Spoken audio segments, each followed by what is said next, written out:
नमस्कार मित्रांनो, भ्रष्टाचार प्रतिबंधक कायद्याच्या अनुषंगाने आपण ही व्हिडिओ सिरीज सुरू केलेली आहे। भ्रष्टाचार प्रतिबंधक कायद्यामध्ये या कायद्याचा मुख्य उद्देश हा लाच घेणे आणि लाच देणे हे दोन्ही गुन्हा त्याच्यामध्ये मानलेला आहे। या कायद्यामध्ये 26 जुलै 2018ला भारतीय संसदेने मोठे बदल त्याच्यामध्ये केलेले आहेत आणि या बदलांच्या अनुषंगाने याच्यामध्ये मुख्य काही ज्या व्याख्या आहेत त्या व्याख्या त्याच्यामध्ये बदललेल्या आहेत। मित्रांनो, एक गोष्ट अतिशय महत्त्वाची आहे, कुठलाही कायदा ज्यावेळेस आपल्याला समजून घ्यायचा असतो किंवा त्या कायद्यामध्ये जे जे शब्द येतात त्या शब्दांचे अर्थ जर आपल्याला नीट कळाले तरच त्या कायद्याचा अर्थ आपण नीट लावू शकतो। आपल्याकडे प्रत्येक शब्दाला वेगवेगळे अर्थ असतात आणि ते अर्थ त्या त्या परिस्थितीनुसार त्याच्यामध्ये लावले जातात। आता याच्यामध्ये काही शब्द जे आहेत की जे आपण डेली रोजच्या वापरामध्ये असतात, public servant, public duty, undue advantage, असे काही शब्द त्याच्यामध्ये, इलेक्शन, असे त्याच्यामध्ये दिलेले आहेत। परंतु त्याच्या व्याख्या त्याच्यामध्ये दिलेल्या आहेत आणि ह्या ज्या व्याख्या आहेत ह्या व्याख्या या त्या कायद्याच्या अनुषंगाने काय आहे हे आपण समजून घेणं गरजेचं आहे। कारण या कायद्यामध्ये कलम 7 खाली, कलम 13 खाली, कलम 12 खाली याच्यामध्ये गुन्हे प्रस्तावित केलेले आहेत आणि त्यानुसार गुन्हे दाखलही होतात। मग ज्यावेळेस गुन्हा दाखल होतो आणि आपण थोडंसं हवालदिल होऊन जातो आणि आपण म्हणतो अरे सेक्शन 7 खाली गुन्हा दाखल झालेला आहे, सेक्शन 7 काय माहीत नाही त्याच्यामध्ये, असं तसं। तर हे समजून घेणं गरजेचं आहे आणि हे समजण्यासाठी या कायद्यामधल्या त्या कलम 2 मध्ये काही व्याख्या दिलेल्या आहेत। त्या व्याख्या जर आपल्याला एकदा नीट समजल्या तर त्या कलमाचा अर्थ आपल्याला निश्चित चांगल्या पद्धतीने समजू शकतो। त्या अनुषंगाने काही फार व्याख्या त्याच्यामध्ये नाहीये, आपल्या दृष्टीने महत्त्वाच्या 3च व्याख्या त्याच्यामध्ये आहे। पहिली जी आहे ती पब्लिक ड्युटी, म्हणजे पब्लिक ड्युटी आपण कशाला म्हणायचं। दुसरी जी आहे ती पब्लिक सर्वंट, म्हणजे लोकसेवक कोणाला म्हणायचं। आणि अनड्यू ॲडव्हान्टेज, म्हणजे त्या लोकसेवकाने कुठला ॲडव्हान्टेज जो आहे की जो त्याला घ्यायला तो पात्र नाहीये तो त्यांनी घेतला, म्हणजे ती गोष्ट लाचेच्या स्वरूपात गृहीत धरल्या जाते। या 3 शब्द जे आहेत हे 3 शब्द अतिशय महत्त्वाचे आहेत आणि ह्या तिन्ही शब्दांच्या या कायद्याच्या अनुषंगाने काय व्याख्या आहे ते आज आपण नीट समजून त्याच्यामध्ये घेऊ। कलम 2C 2B मध्ये पब्लिक ड्युटी त्याच्यामध्ये दिलेली आहे। तर ही पब्लिक ड्युटी आपण म्हणतो तो ड्युटीवर आहे, तो पब्लिकसाठी तो काम करत आहे, ह्या सगळ्या गोष्टी ज्या आहे हे आपले ढोबळ ह्या त्याच्यामध्ये आपले जे समज आहे त्याच्यामध्ये आपण हे केलेले आहेत। परंतु या कायद्याच्या अनुषंगाने काय त्याच्यामध्ये दिलेलं आहे, ॲक्च्युअल कायद्यामध्ये काय दिलेलं आहे ते आपण थोडक्यात बघू त्याच्यामध्ये। की public duty means a duty in discharge of which the state, the public or the community at large has an interest. म्हणजे ज्या भारतीय नागरिकांचा एखाद्या गोष्टीमध्ये ज्यावेळेस इंटरेस्ट असतो आणि ते इंटरेस्ट असणारं काम तुम्ही जर करत असाल त्याच्यामध्ये तर ती तुमची पब्लिक ड्युटी आहे, असं या कायद्याच्या अनुषंगाने त्याचा अर्थ त्याच्यामध्ये लावलेला आहे। मग ज्यावेळेस एखादा सरकारी नोकर तिथे काम करतो, उदाहरण घ्यायचं झालं समजा, एखादा तलाठी एखाद्या गावामध्ये असतो, ग्रामसेवक गाव असतो, पोलीस असतो त्याच्यामध्ये, ही आपल्या रोजच्या बघण्यातली जी माणसं आहेत त्याच्यामध्ये, MSCBचा वायरमन त्याच्यामध्ये असतो, हे जे लोक असतात हे ज्यावेळेस कर्तव्यावर असतात त्यावेळेस आणि या सगळ्या लोकांचं कर्तव्यावर असताना समाजाचा त्याच्यामध्ये इंटरेस्ट असतो। एखाद्या ठिकाणी काही मारामारी झाली, काही गोष्टी झाली तर पोलिसांनी तत्पर तिथं जाणं गरजेचं आहे, ती त्याची पब्लिक ड्युटी आहे। मग तो तिथं गेला नाही गेला त्याच्यावर या गुन्ह्याच्या अनुषंगाने बऱ्याच गोष्टी शकतात। तलाठी आहे, त्याचं काम आहे, ते जर त्यांनी केलं व्यवस्थित त्याच्यामध्ये, आपण म्हणतो नाही तो चांगलं काम करत नाही, तो कामावर नसतो, त्याची पब्लिक ड्युटी आहे, असं आपण एक बोलताना बोलत असतो त्याच्यामध्ये। तर या कायद्याच्या अनुषंगाने त्या गोष्टीचा अर्थ त्याच्यामध्ये आहे। त्याच्यामुळे पब्लिक ड्युटीचा जो आहे तो ह्या असा अर्थ या कायद्याच्या अनुषंगाने आहे, हे नीट समजून घेणं गरजेचं आहे। दुसरी व्याख्या याच्यामध्ये दिलेली आहे की पब्लिक सर्वंट म्हणजे लोकसेवक। आता हा कायद्याचा बेसच जो आहे हा पब्लिक सर्वंट हाच या कायद्याचा बेस आहे।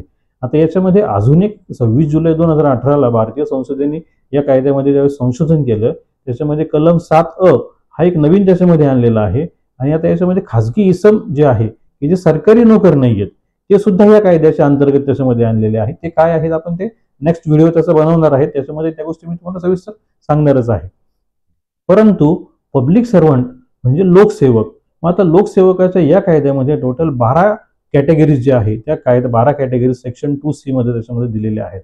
तर थोडक्यात ढोबळ मनाने तुम्हाला सांगायचं म्हणजे ज्या ज्या ठिकाणी शासनाचं कंट्रोल आहे आणि शासन त्या त्या ठिकाणी फंडिंग करतं, पैशाच्या स्वरूपात फंडिंग करत असतं आणि ते काम जर तुम्ही करत असाल तर तुम्ही लोकसेवक या कायद्याच्या अनुषंगाने त्याच्यामध्ये होतात। ही अतिशय महत्त्वाची गोष्ट याच्यामध्ये आहे। मग आता याच्यामध्ये थोडक्यात आपण बघू की त्याची पहिली कॅटेगरी दिली, any person in service or pay of the government or remunerated by the government by fees commission for the performance of the public duty. आता बघा इथे पब्लिक ड्युटी हा शब्द परत त्याच्यामध्ये आलेला आहे. त्याच्यामुळं ज्या शासनाच्या अंतर्गत तुम्ही काम करताय आहे आणि जे शासन कामाचा मोबदला तुम्हाला शासन देत असेल तर त्या अनुषंगाने तुम्ही पब्लिक सर्वंट म्हणजे लोकसेवक या कॅटेगरीमध्ये तुम्ही येतात. दुसरं त्याच्यामध्ये दिलेलं आहे की any person in the service or pay of the local authority, की जो एखादा मनुष्य एखादी लोकल अथॉरिटी. आता लोकल अथॉरिटी म्हणजे काय, तर साधारण ग्रामीण भागातलं उदाहरण घ्यायचं झालं तर ग्रामपंचायत ही लोकल अथॉरिटी असते.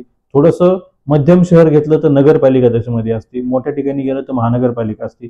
मग याचे जे कर्मचारी आहेत हे सगळे कर्मचारी जे आहेत, मग त्याच्यामध्ये कर्मचाऱ्यांमध्ये दोन प्रकार आहेत. काही परमनंट कर्मचारी आहेत, काही टेम्पररी आहेत. कारण आता शासनाने अनेक ठिकाणी आउटसोर्सिंग सुरू केलेलं आहे. मग आउटसोर्सिंगच्या माध्यमातून काम करून घेतात. ज्यावेळेस ती काम करणारी मंडळी शासकीय कामकाज करत असती, जरी ती आउटसोर्सिंगची असली, जरी ती परमनंट नसली, तरी ती त्याच्यामध्ये लोकसेवकाचीच तिला डेसिग्नेशन जे आहे ते लोकसेवकाचंच त्याला म्हणजे प्राप्त होत असतं. त्याचं स्टेटस त्याच्यामध्ये येत असतं. मग याच परिस्थितीमध्ये ही फक्त झाली काम करणारी माणसं. मग आता ग्रामपंचायतीमध्ये ग्रामपंचायत सदस्य असतात, सरपंच असतात, उपसरपंच असतात. नगरपालिका महानगरपालिकांमध्ये नगरसेवक, महापौर ही जी मंडळी आहे ही मंडळी ज्या काळामध्ये ते निवडून आलेले असतात 5 वर्षासाठी, त्या काळामध्ये याही लोकांना लोकसेवक म्हणूनच या कायद्याअंतर्गत गृहीत धरलं जातं. कारण अनेक ठिकाणी बिलं काढण्यासाठी पैसे मागितले अशी तक्रारी येतात आणि त्या अनुषंगाने या लोकसेवकांवर गुन्हे दाखल होत असतात. त्याच्यामुळे लोकसेवकांमध्ये ही लोक जे आहे त्याच्यामध्ये येतात.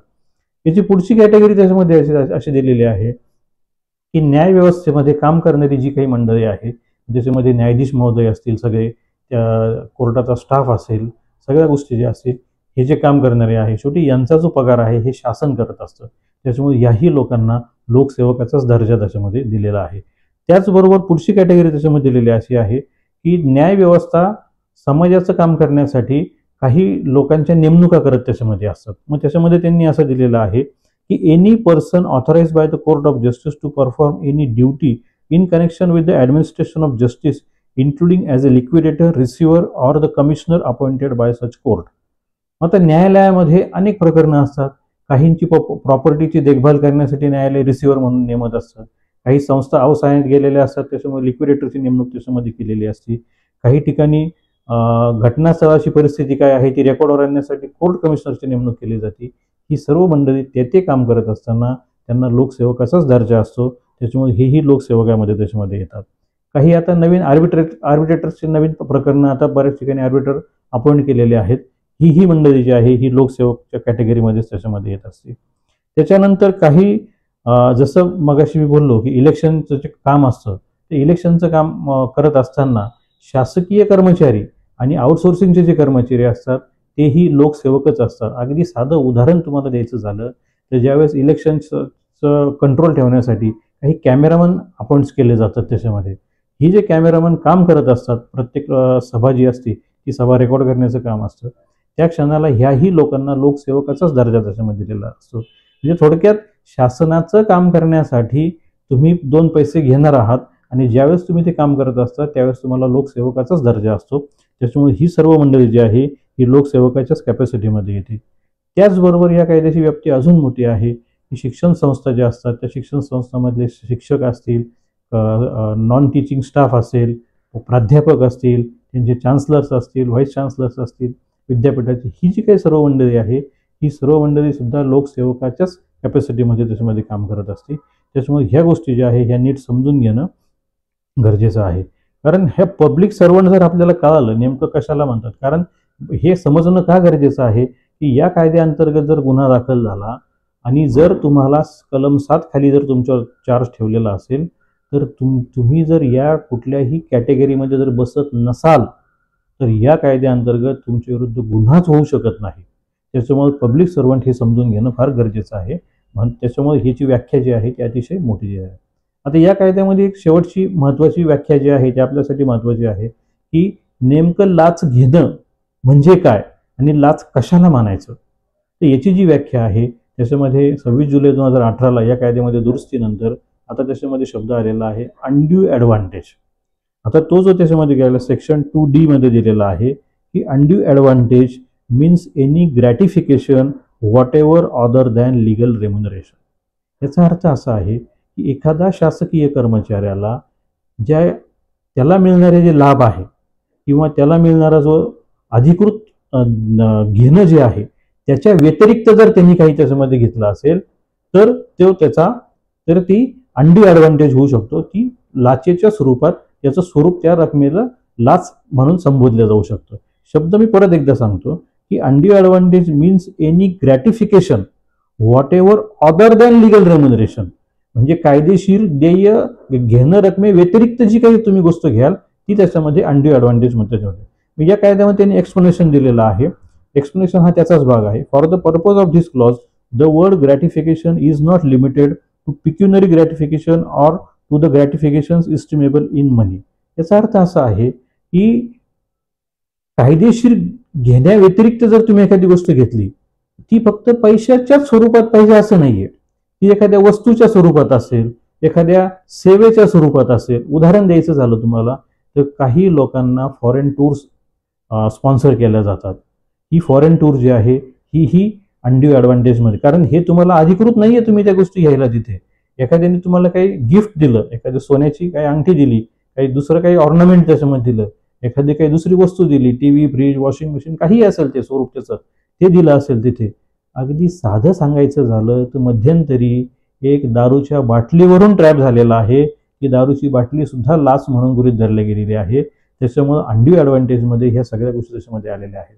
थोडक्यात त्याचा साधा अर्थ असा आहे, तुम्ही पगाराव्यतिरिक्त आणि जे काही शासनाने तुम्हाला अधिकृत घेण्यासाठी परवानगी दिलेल्या आहेत त्याच्या व्यतिरिक्त जर तुम्ही कुठलीही रक्कम स्वीकारली तर ती रक्कम ही लाच म्हणून गृहीत धरल्या जाते। एक शेवटचं उदाहरण तुम्हाला त्याच्यामध्ये देतो की रोजच्या वापरातलं आपलं उदाहरण आहे की ज्यावेळेस आपण एखाद्या शेत जमिनीचा उतारा काढण्यासाठी तलाठी कार्यालयात जातो तर तलाठ्याला शासनाने 15 रुपये पर पेज हे घेण्यासाठी अधिकृत केलेलं आहे। पण जर त्या तलाठ्याने 15 रुपये व्यतिरिक्त जर पैसे घेतले असतील, अगदी 20 रुपये जरी घेतले त्याच्यामध्ये, तर उरलेले 5 रुपये हे जे आहे हे लाच म्हणून गृहीत धरल्या जातात। म्हणजेच याचा अर्थ असा आहे की जे तुम्हाला अधिकृत घेणं आहे त्याच्यापेक्षा जर जास्त पैसे तुम्ही घेतले तर हा अनड्यू ॲडव्हान्टेज त्याच्यामध्ये येतो। त्याच्यामुळे ह्या तिन्हीच्या व्याख्या आहे अतिशय महत्त्वाच्या आहे। पब्लिक ड्युटी म्हणजे काय, पब्लिक सर्वंट म्हणजे काय आणि अनड्यू ॲडव्हान्टेज म्हणजे काय, हे जर तुम्हाला नीट समजलं तर इथून पुढचे जे काही व्हिडिओ या कायद्याच्या अनुषंगाने आम्ही करणार आहेत ते पूर्ण तुम्हाला अतिशय व्यवस्थित आणि छानपणे समजतील। आणि एकदा हे जर तुम्हाला छान समजले तर तुमच्या केसमध्ये खरंच किती दम आहे की नाहीये याचा अंदाज तुम्हाला त्याच्यामध्ये येऊ शकेल, तुमची फसवणूक त्याच्यामध्ये होणार नाही। या अनुषंगाने हा व्हिडिओ आम्ही त्याच्यामध्ये बनवलेला आहे। ही माहिती जर आपल्याला आवडली, योग्य वाटली तर आमचा जो चॅनल आहे त्याला आपण सबस्क्राईब करा, बेल आयकॉनला त्याच्यामध्ये प्रेस करा आणि येणारे नवनवीन व्हिडिओ जे आहे हे आपल्याला कळेल। याच अनुषंगाने जर आपल्या काही प्रतिक्रिया असतील तर आपण कमेंट बॉक्समध्ये त्याच्या जरूर नोंदवाव्या। धन्यवाद।